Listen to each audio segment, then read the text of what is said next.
Hello student, today we are going to learn very important concept related to shares. Before going to start meaning of equity share, I would like to explain concept of dividend and sequence in payment of dividend, because without understanding the concept of dividend, it is very difficult to understand the types of shares. So let's start with concept of dividend. See, here I have taken one example to understand the concept of dividend. यहाँ पे हम एक example लेते हैं जिसके through हम dividend का जो कंसेप्ट है वो क्लियर करेंगे. For example, company earn ₹5 lakhs as profit before tax.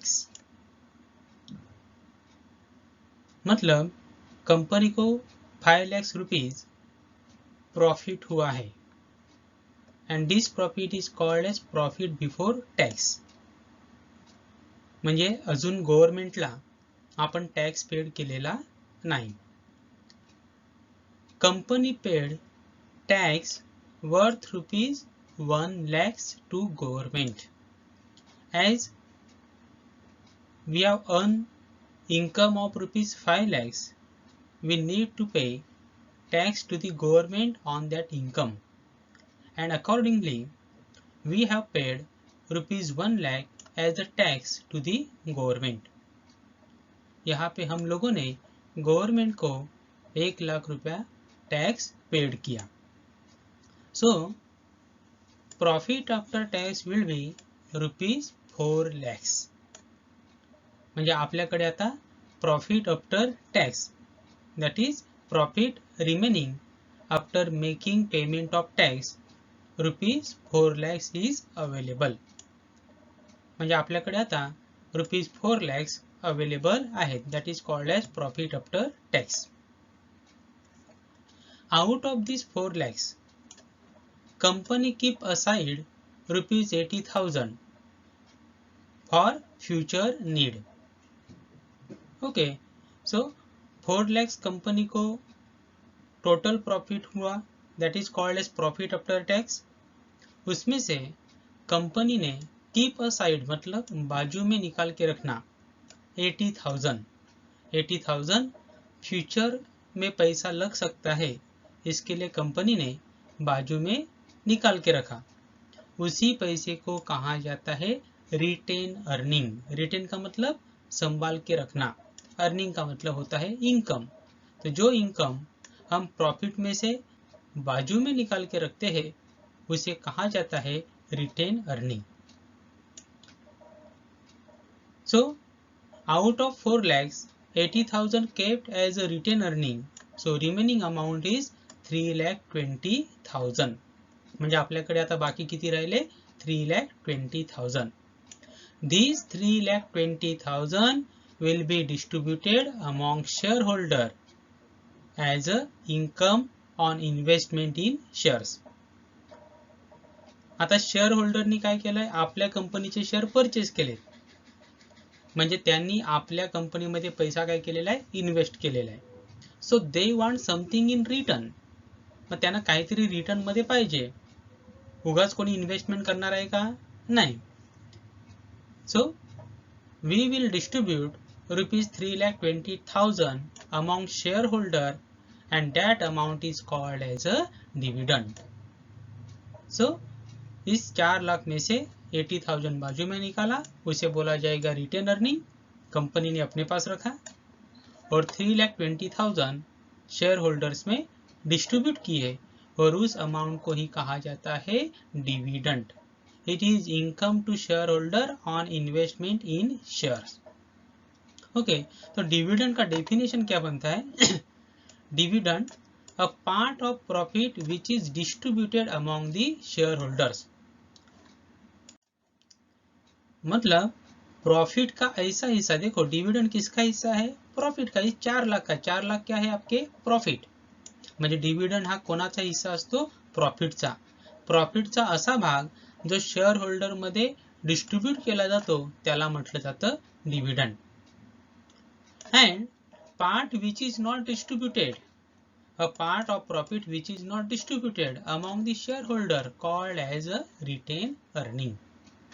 Okay, so profit के दो हिस्से होते हैं, एक जाता है रिटेन अर्निंग को और दूसरा जाता है शेयर होल्डर को, और जो पार्ट शेयर होल्डर में डिस्ट्रीब्यूट किया जाता है उसी को कहा जाएगा dividend. Okay, now next, remember there are only two types of shares. I have already explained it. In features of shares, there are only two types of shares, that is equity share and preference share. Shares चे फक्त दोनच type आहेत, एक म्हणजे equity share and preference share. So here there is need to understand the concept of equity share and the concept of preference shares. So let us consider one example. तो हमें ये भी पता होना चाहिए कि इक्विटी शेयर किसे कहना है, प्रीफरेंस शेयर किसे कहना है. उसके लिए हम एक एग्जांपल लेते हैं. So let's start with example. Here see sequence in payment of dividend. Dividend means that part of profit which is distributed among the shareholder. म्हणजे प्रॉफिटचा असा हिस्सा जो शेअर होल्डर मध्ये डिस्ट्रीब्यूट केला जातो त्याला म्हटलं जातं dividend. See here I have taken one example. Equity share capital of company is ₹25 lakhs. ऐसा मान लो कि कंपनी ने कितने के इक्विटी शेयर इशू किए हैं, 25 lakhs के, मतलब इक्विटी शेयर कैपिटल है 25 lakhs का. And preference share capital of that company is ₹15 lakhs. Okay, so company ने 15 lakhs के, 15 लाख के प्रीफरेंस शेयर इशू किए हैं.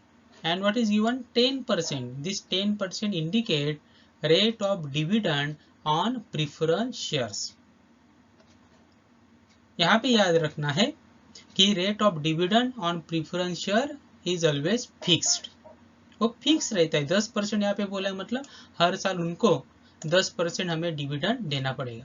लेकिन इक्विटी को ऐसा परसेंटेज दिया है क्या, नहीं, इक्विटी को परसेंटेज नहीं है, क्योंकि इक्विटी शेयर पे जो डिविडेंड दिया जाता है वो फ्लक्चुएटिंग रहता है, चेंज होते रहता है, वो डिपेंड रहता है profit and loss of the company. Profit and loss of the company, company को कितना प्रॉफिट हुआ, कितना लॉस हुआ, उसके ऊपर वो डिपेंड रहेगा. It means here they are entitled to get dividend of ₹1,50,000 per year. देखो 15 लाख का कितना डिविडेंड बोला है, 10%. टोटल कैपिटल कितना है, 15 लाख. रेट ऑफ डिविडेंड 10%, म्हणजे प्रत्येक वर्षी त्यांना डिविडेंड किती मिळणार, 1,50,000. सो you have to pay dividend of ₹1,50,000 to preference shareholder every year. Okay, so in this way company issued equity shares of 25 lakhs and company issued preference shares of 15 lakhs. Let us consider example. Here profit before tax is given 5 lakhs. It means company earned profit of ₹5 lakhs. Out of that profit, company paid tax to government ₹1 lakh. Company ने 1 lakh rupees government को tax paid किया. So profit after tax will be 4 lakhs. म्हणजे आता कंपनीकडे बाकी किती राहिले, 4 lakhs.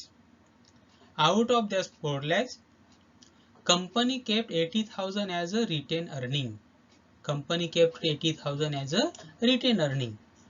Okay, so company ने 80,000 बाजू में निकाल के रखा और उसे को ही हम कहेंगे रिटेन अर्निंग। तो अभी बचेगा कितना, 3,20,000 and this 3,20,000 is nothing but amount available for dividend। तो अभी कंपनी टोटल 3,20,000 शेअर होल्डर में डिस्ट्रीब्यूट करेगी। म्हणजे आता कंपनी 3,20,000 कोणामध्ये डिस्ट्रीब्यूट करणार, शेअर होल्डर। आणि शेअर होल्डर मध्ये प्रॉफिट जो डिस्ट्रीब्यूट केला जातो that profit is called as a dividend आणि त्यालाच आपण काय म्हणतो, डिव्हिडंड म्हणतो। So here first company will pay dividend on preference shares, very important, company will pay dividend on preference share। and what is amount of dividend on preference share, and amount of preference share, the dividend on preference share is fixed, that is 1,50,000। so company will pay 1,50,000 preference dividend, that is dividend on preference shares। तो यहाँ पे company इस 3,20,000 में से पहले 1,50,000 किसको paid करेगी, preference share holder को, क्योंकि उनका डिविडेंड क्या है, फिक्स, और डिविडेंड पहले प्रीफरेंस को दिया जाएगा। फिर बचेगा कितना, 1,70,000। This entire amount will be given as dividend to equity share holder. आता राहिलेले 1,70,000 हे सर्वच्या सर्व डिव्हिडंड म्हणून कोणाला दिले जातील, इट इज इक्विटी शेअर होल्डर्सला दिले जातील। म्हणजे इक्विटी शेअर होल्डरला डिव्हिडंड हे लास्ट मिळतं, एंड मध्ये मिळतं। म्हणजे पहिलं डिव्हिडंड कोणाला दिलं जातं, प्रीफरन्सला। प्रीफरन्स शेअरचं डिव्हिडंड पहिलं दिलं जातं आणि ते डिव्हिडंड कसं असतं, फिक्स, आणि इक्विटी शेअरला डिव्हिडंड नंतर दिलं जातं, एंडला दिलं जातं।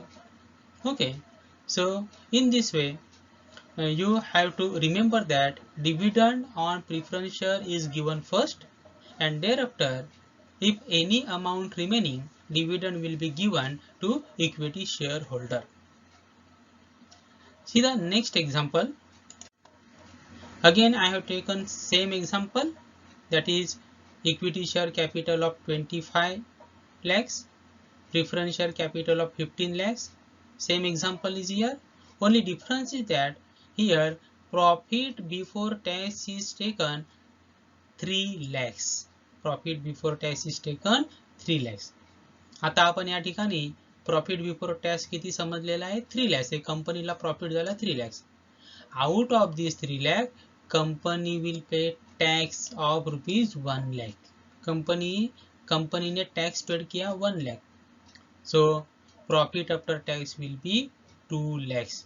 so profit after tax will be 2 lakhs। तो 2 lakhs profit after tax रहेगा। so let's retain earning 50,000। Company ने 2 लाख में से 50,000 अपने पास निकाल के रखे।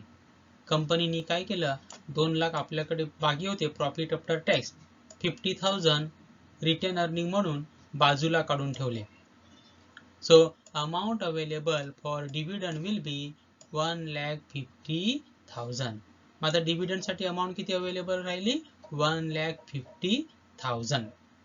but here you have to pay dividend on preference shares 1,50,000 and only 1,50,000 is available with company to distribute as a dividend। तो देखो यहाँ पे हमारे पास अवेलेबल कितना है डिविडेंड देने के लिए, 1,50,000, और प्रीफरेंस को डिविडेंड कितना देना है, 1,50,000, और वो तो फिक्स है, उतना देना ही पड़ेगा। तो हम प्रीफरेंस का डिविडेंड दे देंगे 1,50,000। देखो इक्विटी शेयर को कुछ बचा क्या, dividend available for equity share holder 0, nil. And therefore it is said that investment in equity share is risky. Equity share में जो हम पैसा इन्वेस्ट करते हैं वो रिस्की रहता है, क्योंकि इसके जो डिविडेंड है वो फिक्स नहीं होता है, डिपेंड होता है profit earn by the company. Company ने अगर ज़्यादा प्रॉफिट कमाया तो इक्विटी शेयर होल्डर को डिविडेंड ज़्यादा मिलेगा।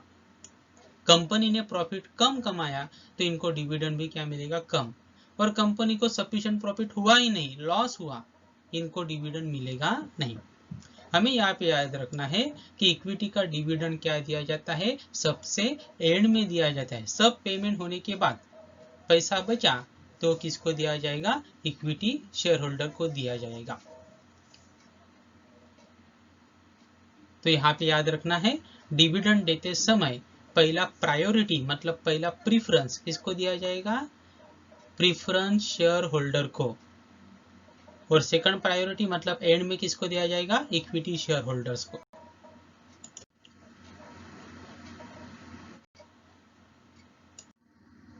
Similarly, it is also necessary to understand what happened after winding up of the company. What is the sequence to return the capital after winding up of the company? म्हणजे आता आपण बघितलं की dividend कशा प्रकारे दिलं जातं, म्हणजे कोणाला आधी दिलं जातं, पण त्याचबरोबर जेव्हा कंपनी वाइंड्स अप होते, वाइंड्स अप होणे म्हणजे कंपनी परमनंटली बंद होणे, मग जेव्हा कंपनी परमनंटली बंद होते तेव्हा कंपनी कशा प्रकारे कॅपिटल रिटर्न करते, कोणत्या सिक्वेन्सनी कॅपिटल रिटर्न करते ते आपल्याला बघायचं आहे. बघा, here I have taken again same example. Equity share capital 25 lakhs and preference share capital 15 lakhs. Proceeds from selling assets rupees 40 lakhs. ऐसा मान लो कि कंपनी बंद हो गया परमानेंटली, तो कंपनी बंद होने के बाद क्या किया जाएगा? कंपनी के सारे असेट्स बेचे जाएंगे और असेट बेचने के बाद जो भी पैसा आता है उसे कहा जाएगा प्रोसीड्स.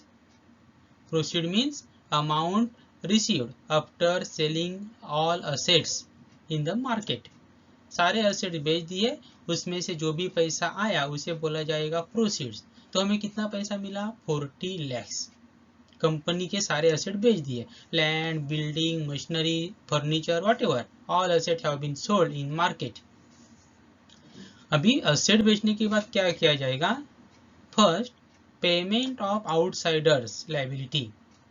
तो पहले जितने भी आउटसाइडर है उनका पैसा देना पड़ेगा, जैसे गव्हर्नमेंट का टॅक्सेस है या गव्हर्नमेंट का फीस देना बाकी है, गव्हर्नमेंटची फीस द्यायची बाकी असेल ती आधी पेड करावी लागेल.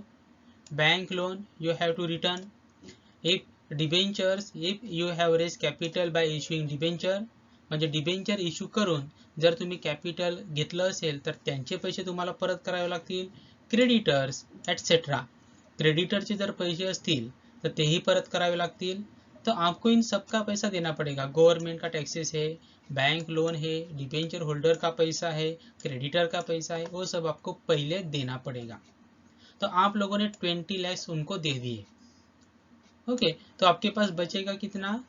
20 lakhs. आपके पास बचेगा कितना? 20 lakhs. क्योंकि 40 मिला था, 20 तो हम लोगों ने आउटसाइडर का पैसा दे दिया जो हमारे ऊपर कर्जा था, तो बचेगा कितना? 20 lakhs. ये 20 lakhs के ऊपर शेअर होल्डर का अधिकार रहेगा. म्हणजे आता ही राहिलेली अमाउंट आहे 20 lakhs, त्याच्यावर अधिकार कोणाचा असणार आहे? शेअर होल्डरचा असणार आहे.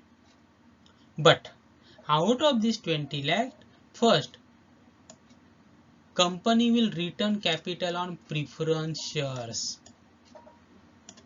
या अमाउंट मधून पहिल्यांदा तुम्हाला कोणतं कॅपिटल रिटर्न करावं लागेल? Capital on preference shares. And capital on preference share was 15 lakhs. So you have to return 15 lakhs to preference shareholder first. मतलब पहले प्रिफरेंस शेयर होल्डर का 15 लाख रुपए आपको वापिस करना पड़ेगा. तो 20 में से 15 चले गए, वो तो प्रिफरेंस को दिए, बचा कितना? 5 lakhs. This is nothing but amount available for equity share holder. म्हणजे इक्विटी शेयर होल्डरला फक्त 5 lakhs बाकी राहिले. ॲक्च्युअली त्यांचं कॅपिटल किती होते? 25 lakhs. पण आता अमाउंट बाकी राहिलेली आहे का? नहीं. अभी अमाउंट बचा ही नहीं है, तो उनको सिर्फ कितना मिलेगा? 5 lakhs. यहाँ पे इक्विटी शेयर होल्डर को क्या हुआ? नुकसान हुआ. लेकिन हर बार नुकसान होगा ऐसा नहीं है. हम एक दूसरा एग्जाम्पल देखते हैं. In this example same equity share capital 25 lakhs, preference share capital 15 lakhs. But here proceed from selling assets rupees 70 lakhs. अभी ऐसा मान लो कि आप लोगों ने सारे असेट बेचे, आपको 70 lakhs मिला. सर्व असेट आपण विकले आणि त्याच्यामधनं आपल्याला किती मिळाले 70 lakhs मिळाले. We have paid outsider liability 20 lakhs. आपण आउटसाइडरची लायबिलिटी पेड केली, ती किती पेड केली 20 lakhs. So amount available for share holder ₹50 lakhs. तो ये जो 50 lakhs है इसके ऊपर किसका अधिकार रहेगा, शेयर होल्डर का अधिकार रहेगा. लेकिन पहले जो कैपिटल है किसका रिटर्न करोगे, कौन से शेयर होल्डर का, प्रीफरेंस शेयर होल्डर का. So company will return capital of preference share holder first, that is 15 lakhs. तो 50 में से 15 लाख रुपया प्रीफरेंस शेयर होल्डर को दिए जाएंगे. So remaining amount will B 35 lakhs and this is amount available for equity share holder. आता equity share holder कडे किती पैसे बाकी राहिले 35 lakhs. हे 35 lakhs टोटली कोणाला दिले जातील, इक्विटी शेअर होल्डर. बघा आता इथे इक्विटी शेअर होल्डरला फायदा झाला. Okay, because actual contribution of equity shareholder was 25 lakhs but now they are getting 35 lakhs. यहाँ पे उनको फायदा हुआ क्योंकि उनका कैपिटल सिर्फ कितना था 25 lakhs, तो अभी कितना मिला 35 lakhs. लेकिन यहाँ पे याद रखना है जब कंपनी वाइंड्स अप होती है, कंपनी परमानेंटली बंद होती है, जब कैपिटल वापस किया जाता है तो पहले कैपिटल किसका वापस किया जाएगा, प्रीफरेंस का, और सबसे एंड में कैपिटल किसका वापस किया जाता है, इक्विटी का कैपिटल वापस किया जाएगा.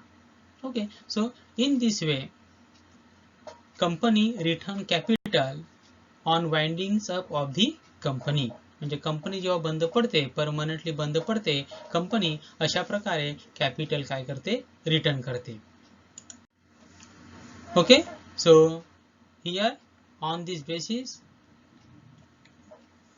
we are trying to understand the concept of equity shares and concept of preference shares. See, equity shares, dividend is paid after paying dividend on preference share. तो इक्विटी शेयर किसे कहना है, ऐसे share जिसका dividend preference shares के बाद दिया जाता है, ऐसे शेयर्स को कौन सा शेयर्स बोला जाएगा, इक्विटी शेयर्स. और दूसरा, on winding up of the company capital is returned after returning capital on preference share. On winding up of the company. So if company winds up, first capital will be returned on preference shares and thereafter capital will be returned on equity shares. म्हणजे ज्या शेअरचं dividend preference नंतर दिलं जातं आणि ज्या शेअरचं capital preference capital दिल्यानंतर दिलं जातं त्याला म्हटलं जातं equity shares. It means equity share holder do not have priority in payment of dividend and in payment of return of capital. अभी प्रिफरेंस शेयर किसे कहोगे, दो shares which dividend is paid before paying dividend on equity shares. ऐसे shares जिसका dividend equity के पहले paid किया जाता है. हम लोगों ने देखा डिविडेंड देते समय पहले किसको दिया जाएगा, प्रीफरेंस को दिया जाएगा, और जब कैपिटल वापस किया जाएगा तो भी पहले किसका किया जाएगा, प्रीफरेंस का. So on winding up of company capital is return before returning capital of equity shares. तो जिस शेयर्स के ये दो फीचर्स रहेंगे, कौन से दो फीचर्स रहेंगे, dividend is paid before dividend on equity shares and capital is returned at the time of winding up of the company before returning capital of equity shareholder, उसे कहा जाएगा प्रीफरन्स शेअर्स. म्हणजे अशा प्रकारचे जे शेअर्स असतील ज्याचं dividend इक्विटीच्या आधी दिलं जातं आणि ज्याचं कॅपिटल देखील इक्विटीच्या आधी रिटर्न केलं जातं त्याला म्हटलं जातं प्रीफरन्स शेअर्स. आणि इक्विटी शेयर कोणाला म्हणायचं, ज्याचं डिविडेंड, जिसका डिविडेंड प्रीफरेंस के बाद दिया जाता है और जब कंपनी वाइंड्स अप होती है जिसका कैपिटल भी प्रीफरेंस के बाद दिया जाता है उसे कहा जाएगा equity share. Okay, so in this way there are two types of shares.